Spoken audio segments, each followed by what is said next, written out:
دعيت بعض الأصدقاء والحبايب على العشاء وكان عددنا 12.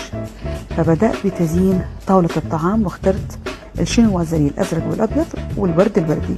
أكيد إني استعنت بمساعدة مازن الحلو فيه إنه ما شاء الله عليه نشيط، والأهم إنه بسرعة يتعلم، والأهم من هذا وذاك إنه له نفس بالمطبخ ويحب يطبخ. لذلك ما قلت لا لما عرض إنه يساعدني.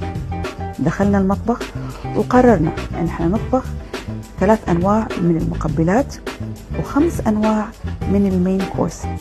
وزعت الشغل ما بيني وما بينها، وطبعا الفضل لأمي الله يحفظها ما خلت أحد يمر بين إيديها إلا لازم يتعلم الطبخ، والحمد لله ساعدني، ووجوده معي بالمطبخ عمل فرق.